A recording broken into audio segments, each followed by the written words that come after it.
Heart palpitations. What is it? What are the long term consequences? And how do we fight back? On this very special Halloween episode.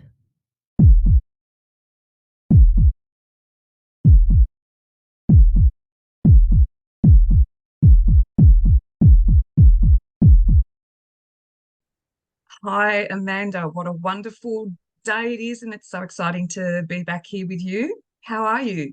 Fantastic. Things are getting much colder here in Colorado. I have a feeling everything's getting a little bit warmer out there in Tasmania, right? It is, the sun is shining, skies are blue. We had a bit of a rain shower, spring rain shower this morning, but it's going to be a beautiful day. Oh my goodness. Yeah. You are the sunshine in my life right now because let me tell you, there ain't none outside. Oh dear. So today we're talking about heart palpitations and how heart palpitations are linked to trauma. So, would you like to just tell us a little about what heart palpitations are to begin with? Absolutely. So, a heart palpitation, the medical definition, it's defined as an unpleasant awareness of the beating of the heart. It is one of the most common complaints in patients referring to cardiac clinics. This Mm, is when it was linked to trauma, people started to call it a benign problem because it doesn't mean that it's a yes, heart attack or anything like that. But that doesn't mean that it is benign to us. This is something that's still very serious and still needs to be taken seriously and looked into. exactly. Oh, when I was doing my research, I saw that term and I thought, how could you call it benign? It's not benign. You're right. It's quite a serious thing here we're talking about. But yeah, so an example of what you might be feeling when you're having a heart palpitation is that your heart is racing or it's thumping. It might be skipping beats. And you feel it when you're sitting still or moving slowly. You could also feel faint, breathless, or you could be experiencing chest pain. So um, it could be heart related, but when we're looking at it from a trauma lens, it's very much part of that fight flight response. Right. Absolutely. And a lot of people confuse heart palpitations with a heart attack because there is another little symptom that sometimes people experience, and they think that it means they are experiencing numbness. They're experiencing that numbness of the arm that you get with a heart attack, Yes. and that's the tingling in the hands. Because of heart Mm. palpitations, you can experience tingling in the hands. It's Thank you not for adding fun. that. I forgot that. Yeah. Yeah. And some palpitations can be, the indication of a life threatening problem like a heart attack or arrhythmias. Most of them don't have any serious underlying heart disease. If you do have heart palpitations, you definitely want to get checked out by a doctor. But also understand that if your doctor doesn't find anything wrong with you, that might not be the right doctor to see.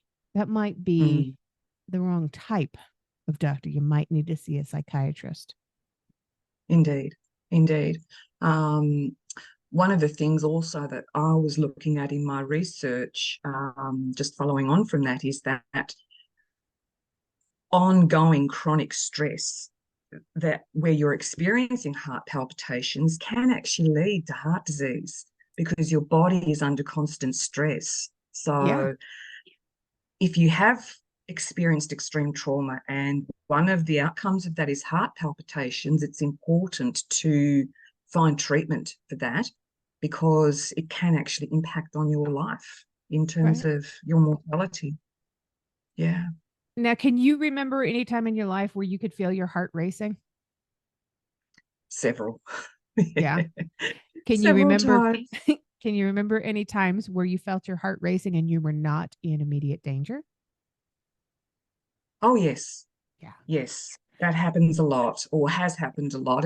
It's very much slowed down now because I'm dealing in a positive way with my trauma symptoms.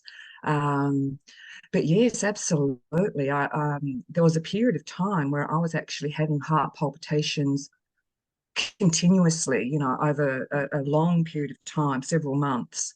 And I actually ended up having to go and get all sorts of tests for arrhythmia, and they thought I had some really bizarre syndrome called Brugada syndrome, and tests after test. And it was actually stressing me out doing more tests. And in the end, I thought, I don't want to go down this track anymore. I'm just going to stop and just see where this goes. And over time, the heart palpitations slow down because I was actually employing a lot of meditation techniques and, the various other things that we've talked about in previous episodes about helping us to calm down. Yeah. Well, panic attacks are one of the leading causes for heart palpitations. Yeah.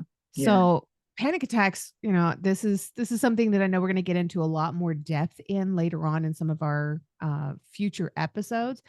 But Mm-hmm. we talked, I think, in some of the very, very first episodes about some of the releases for panic attacks. If you're having a panic attack, if you use the five senses technique, that's great. Mm, That's a great way of grounding yourself and coping and understanding that where you are is not a dangerous place, unless of course it is, and then get out. But there's also the breathing techniques. So sitting down with your hand on your stomach and your hand over your heart mm, and just breathing in your nose to the count of four and out your mouth to the count of four. It just this kind of activity can help to calm the panic attack and in mm. turn helps to calm the palpitations. Yes. So, Yeah. and the palpitations and the panic attacks and all this stuff happens when stress hormones are triggered. So Mm-hmm. that's what we mean by triggered. Instead of somebody saying that they're triggered because they dropped their latte on the floor, we need to have a better understanding of what these words actually mean and use them in the proper context, because not Mm. using them in the proper context is damaging to those who actually experience these symptoms. Exactly. Exactly. Actually, I've got a perfect example of last night. I was attending a school production. My ex-colleague invited me along. She's a director, and I thought, yeah, I need to do this. I need to try it. And this particular school, I had a few traumatic events and ended up leaving because it was never going to be resolved in that place. And as I was driving there, I started to feel a little bit anxious. I could feel my stomach churning. And, I did the breathing exercises, tried to calm myself down. And by the time I parked the car, I thought, yeah, I can do this. And then as I started walking towards the theatre, I started getting heart palpitations. So, and I was triggered, literally just being in that space again triggered my autonomic nervous system. And yeah, away I went. But Oh, I did what we've talked to other people about.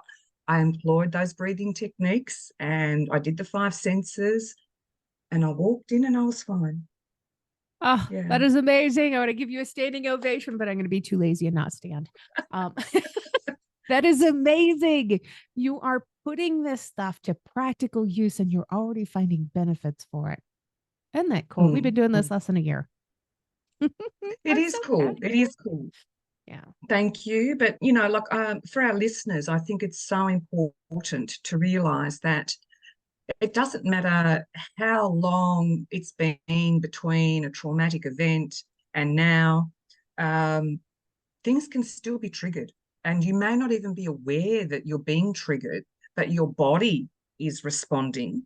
And the heart palpitations are one example of that. And it's important to then having that awareness and having that knowledge is to go, okay, what can I do about it rather than allowing it to manifest in our brain and going, oh my gosh, I'm having a heart attack, and going down that track. Yeah. Yeah. And a lot of people will also experience these heart palpitations when they're facing something like a phobia. Oh, Um, yes. and this is something that I run into a lot on one of my other podcasts. A lot of people don't know that I have another podcast called That's a Phobia. And I'm just basically, because I was curious, I started to explore all the different phobias and all the different reactions that the body has to this stuff, kind of like we do with trauma reactions.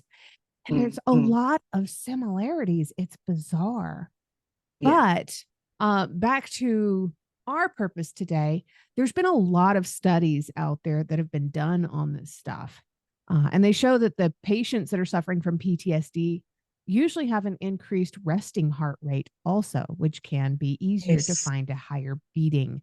Um, they have an increased startle reaction. It's easier to scare somebody. They have an increased heart rate and blood pressure responses to trauma triggers, kind of like when you were at the theater. Um, Mm, and heart palpitations are one of the most common complaints in people that are being referred to cardiologists, yeah. when many of them, if they're trauma survivors, need to be referred to a different kind of doctor. And that's the thing. I think medical practitioners need to be aware.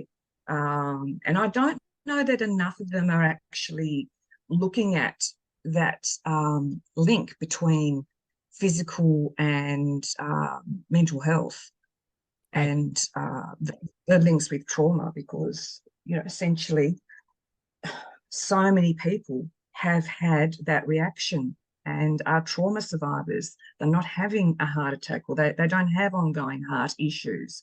And you can do what I went down the track of, multiple investigations to get you back to square one. Right. Right. And heart palpitations can also come from things like, too much caffeine. I've done that to myself. Nicotine. I did this to myself one night in a theater. I got to tell you this story here in just a minute. Some medical conditions, but also certain medications. So it Yes. is important Yes. to recognize if there's any kind of changes in your life around this stuff. It could be a physical thing, a physical Mm. external impact. But Yeah. if you have experienced trauma and you're having these heart palpitations and you cannot for the life of you discover why, and your doctor doesn't know why, this means this is a trauma trigger that is manifesting itself internally and involuntarily. Mm. Mm. So the story about the nicotine, it was my birthday in, what was it? 2016. So a few years ago now. I was going to the Amundsen Theater in Los Angeles. No, not 2016. Sorry, I think it was a little before that. Maybe the year before. I was going to the Amundsen Theater. I was going to see Angela Lansbury in a play Oh. called Blythe Spirit. And Mm-hmm. if you know who Angela Lansbury is, she was the star of Murder, She Wrote. Oh gosh, she was in all these old black and white movies I loved. Uh, and if you know the play Blythe Spirit, it was also a movie, an old black and white movie about a man whose wife passed away and he's haunted by her ghost. And Mm. it's this really fun story. And Angela Lansbury plays the very flamboyant gypsy fortune teller lady. She's going to be doing this seance for them. And this woman was in her 90s. And I was trying my best to quit smoking. I took nicotine gum with me because I didn't want to have to think about cigarettes all night. I wanted to stay right there the whole thing. I wanted to be glued to my seat. I was so excited. And I'm watching this play, and there's the husband. The wife has passed. And I'm waiting. I'm waiting. I'm waiting. Where's Angela Lansbury? Where is she? Where is she? Where is she? All of a sudden, the curtain over at the side moves just a little bit. And Angela Lansbury comes skipping, literally skipping and leaping across the stage. It was the most incredible thing I've ever seen in my life. A 90-year-old woman prancing around like she's a teenager. Unbelievable. The rest of the play, I couldn't move from my seat. And I was so excited and so enthralled to just be there in the presence of this great woman that I chomped on that nicotine gum until there was nothing left. I had the jitters.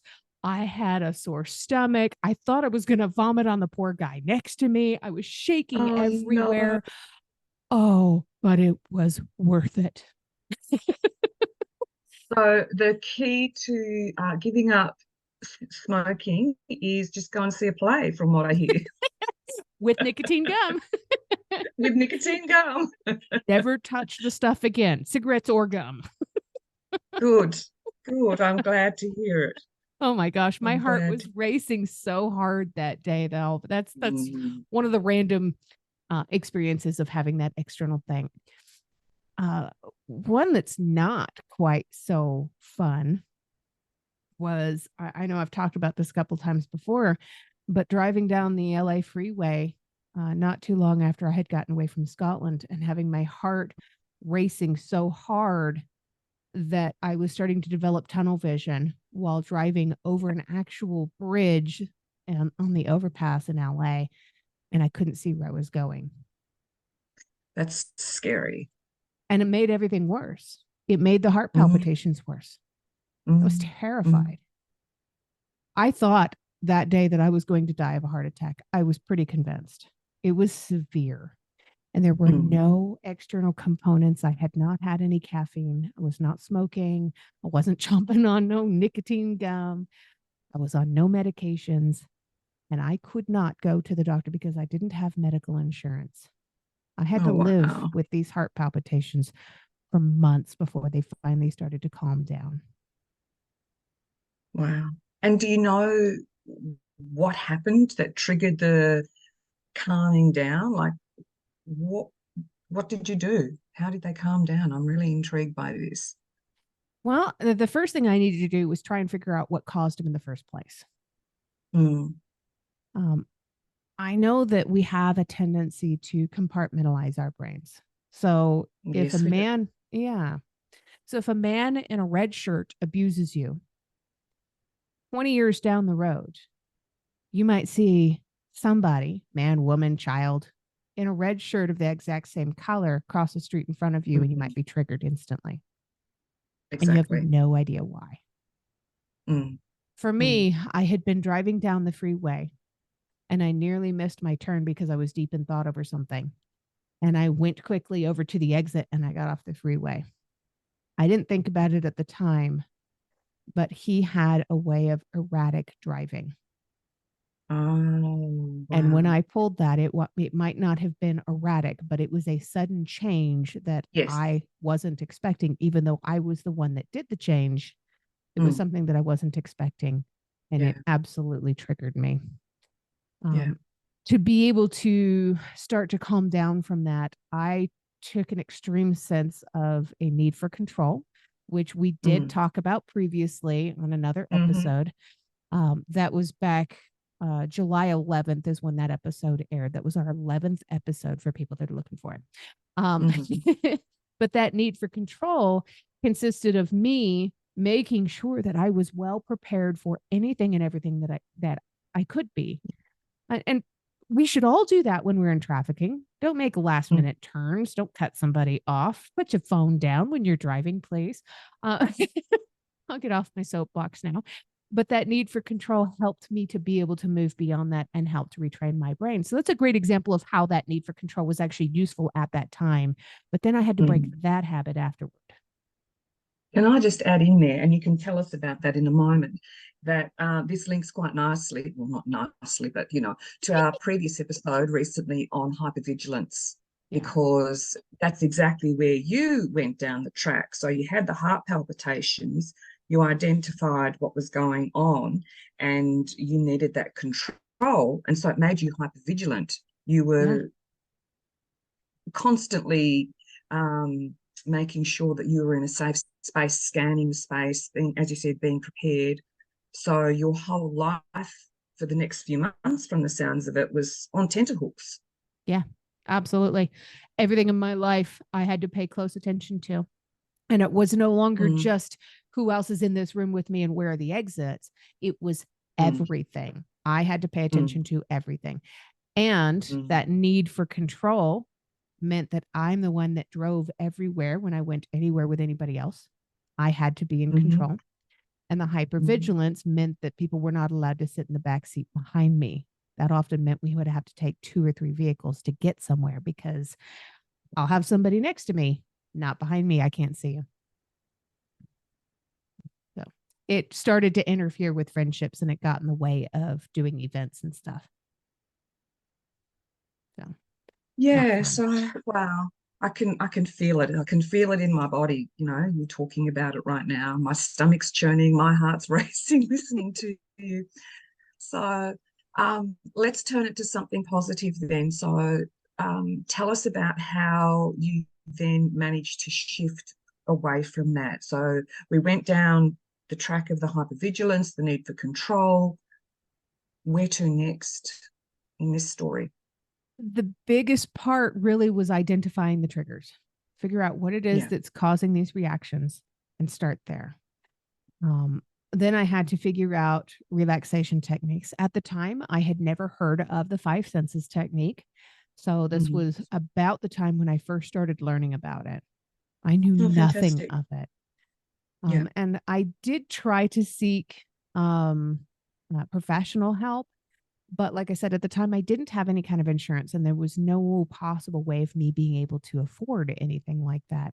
So, what I Yeah. did instead was I got really creative and I started reaching out through social media to find if there were other people out there that had experienced stuff like this and to learn more from them. How did they deal Wonderful. with it? What was it that caused it to happen in them? I joined a Yeah. couple of trauma survivor groups on Facebook and made sure that right away I blocked anybody who was a complete Debbie Downer because I didn't need more trauma in my life. I needed less. Exactly. And I developed a really healthy boundary there. That was very important. And I just Yeah. started really working on it a little bit at a time. And I made sure that I had patience for myself. Mm. If I Mm. didn't have the kind of patience from myself that I really needed, there was going to be a major issue. I desperately needed to just stop, take a breath, and remember I'm only human. Mm. Mm.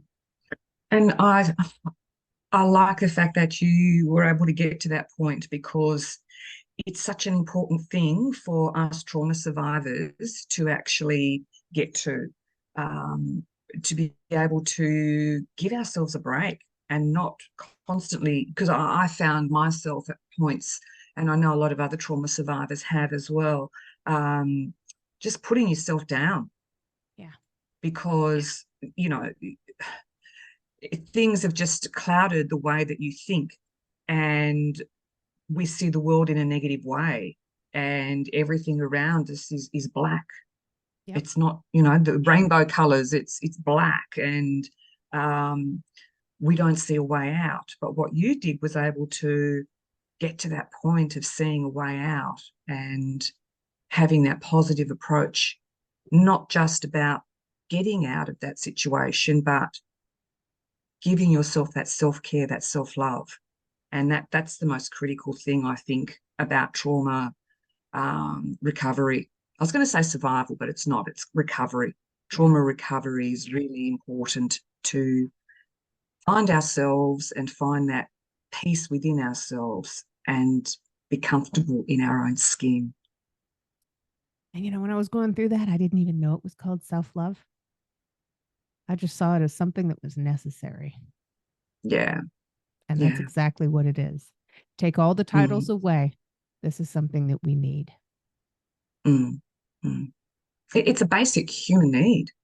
Yeah. It's a basic human need. Um, so have you come across Maslow's hierarchy of needs before? No, tell us about that. Oh, okay. So Maslow, if I can't remember if he was a psychologist or an anthropologist or something. I can't remember, but it was way back in the 1940s or 50s. He came up with this pyramid of human development. And he said that, as human beings, we have basic needs. So the most basic is that we have a need for safety, for shelter, for water and food, sexual drive, and connection. And and then it sort of moves up the pyramid. We need to have a job, we need to have um, family around us or friendships or whatever, to the point of what is called self-actualization, and that's at the top of the pyramid. And self-actualization is where we are at one with ourselves, at peace with ourselves and our interaction with the rest of the world. And I always thought, growing up, I always thought that self-actualization was, like we just had to have everything together in terms of, we've got our house, we've got a job, we've got a partner, we've got our kids, life's just, you know, coming together. But in actual fact, self-actualization is more than that. It's actually something that starts deep within. And as trauma survivors who are going on that recovery process, we need to really tap into us inside and dealing with heart palpitations is one part of that journey, Yeah. and recognizing what the triggers are that you talked about, and giving yourself that self-love to just be and acknowledge that this is a trauma response. I need this to control. I need to control my environment. It's okay for now, but it's not where I want to be long term. I want to be able to move around in my home, in my community, feeling safe and not looking behind my shoulder every 5 minutes to see what the danger is behind me or Right. around me. Yeah. And some of the other things that really help too. Somebody's going through this. Number one, get enough sleep. I know that can Yeah. be hard as a trauma survivor, but your whole world can change when you get enough sleep. Mm, Average need is between 7 and 9 hours. mm, Get enough sleep. Um, you want to see if you can exercise regularly. If you're not capable of exercising, do ankle lifts to straighten and help to strengthen your legs a little bit, even while you're just sitting in a chair. You can do mm. the same thing with holding up a milk jug and just doing basic lifting, and making Yes. making sure you're doing some kind of physical activity that'll help Mm, to lower your heart rate when you're sitting still. mm. Healthy food makes a huge difference. Avoiding Yeah, caffeine and alcohol because these things can actually make symptoms worse. Uh, indeed. And Indeed. like I I did, remember, hmm? sorry, I was just going to say, I remember drinking 5, 6 coffees a day, and I wondered why I was having heart palpitations at one point in my life. That'll do it. That'll do it. Yeah. Oh We're my going to have to gosh. wrap up, Yeah. Amanda. So, what are the key things that we want our listeners to go away with after today's session? Heart palpitations don't always mean you're having a heart attack. Take a deep breath. You're Yep. going to be okay. If you feel like it's a heart attack, be seen by a doctor. If you feel like it's a trauma response, be seen by a therapist, and have Mm, grace and understanding for yourself. You've been through something. Hey, you've seen things, you've experienced things. It's okay to take a step back and relax and breathe. And remember the five senses technique, write it down somewhere. And remember that it's linked to other trauma responses, including the one we're going to be talking about next week. Do you remember which one that is? I don't know. Panic disorders. Oh, yeah.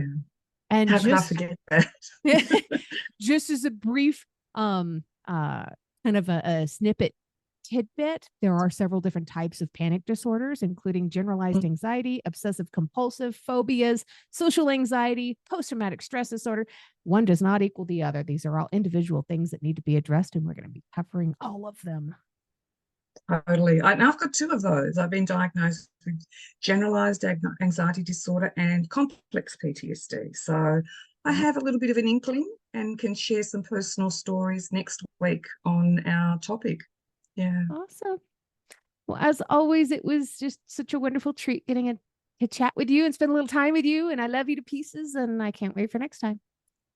Me too. I look forward to it, and wish all our listeners well, and hope they have got something positive out of today's session. So thanks, everybody. Bye for now. Hey, don't have too many heart palpitations out there tonight, you guys. It is Halloween. Happy Halloween. You can find out more about Growth from Darkness through the website www.growthfromdarkness.com. You can also learn more through the Facebook page, which can be found at facebook.com/growth from darkness. Thank you.